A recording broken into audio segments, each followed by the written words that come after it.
se pravi, te razkrite posnetke z leta 2017? Torej, z moje strani obstaja utemeljen sum, da gre za avtentične posnetke. Gre po moji oceni za neko lepljenko, neko prirejeno zvočno kompozicijo z namenom, da me diskreditira. Gre za hude obtožbe, ki jih obžalujem. Že obžalujem, da so ljudje pravzaprav takšen scenski napad doživeli v takšni obliki. Jaz se z gospodom Petanom nikoli nisem dogovoril ali dogovarjal ali sporazumeval ali kakorkoli o nobenem poslovnem delu, o sodelovanju, poslu ali čemarkoli. Torej, res gre za hude obtožbe in tudi nobenih rezultatov teh očitanih dejanj ni. Se pravi, nič se ni zgodilo, nič se ni spremenilo, zadeva je takšna, kot je. In jaz se ne znam drugače razlagati ta konstrukt kot napad name, kot poskus likvidacije mene z tega položaja v povezavi z odpadkovno zgodbo.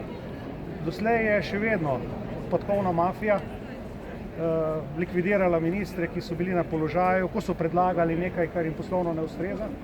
Se veste, ta konstrukt je, oziroma ta po moji oceni zmanipulirana lepljenka je tudi plod sodelovanja Odlazka in njegovega imperija, ki se ukvarja tudi s smetmi. To danes že objavljajo nekateri portali. In zakon o varstvu okolja, ki sledi varovanjem načela interesom ljudi, mimogrede podpirajo ga tudi nevladne organizacije, pomeni konec velikim dobičkom te smetlarske mafije, ko smo z državnimi desetinami milijonov pospravljali še lani odpadke iz skladišč izvajalcev javnih služb.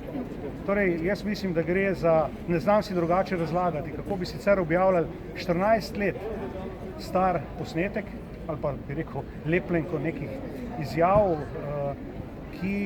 zakaj to ni bilo prej, zdaj je to z namenom plasirano, točno ob tem dogodku, to se pravi ob posredovanju tega zakona, ki končno ureja področje odpadkov v Republiki Sloveniji na vlado. Ampak ste se dobili takrat, pred 14 leti, dejansko je ta dogovor obstajal? Ne, ni obstajal noben dogovor, še enkrat vam povem.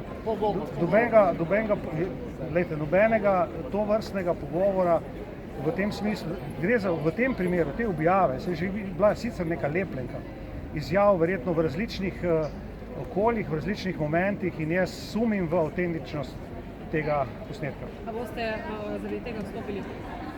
Še enkrat, potrebno je priti zadevi do dna, tudi videti, kaj so motivi vseh teh, ki so ta konstrukt, to lepljenko, to po moji oceni,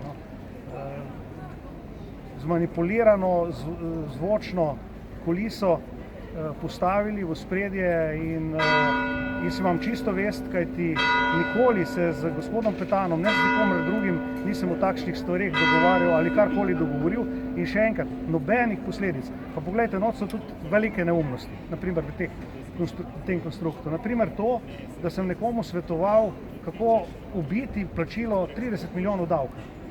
Cele Terme Čatež danes so vredne 15 milijonov evrov. Kako bi lahko v tem podjetju prišlo na nek čudežen način do, to se pravi, izogibanja plačilu tako visokega. Lejte, to gre za povsem zmanipulirane, iz konteksta vzete obtožbe, ki jih obžalujem, so hude, tudi zame osebno, in seveda želim priti resnici do dna. Vam pa povem, kje je motiv, še enkrat. Motiv je v tem, da se prepreči, da se mene odstrani zdaj, ko predlagamo končno ureditev področja ravnanja z odpadki v tej državi. Slišali smo plačevanje davkov od vaših ust, a menite, da je plačevanje davkov od? Ne, ne mislim tega.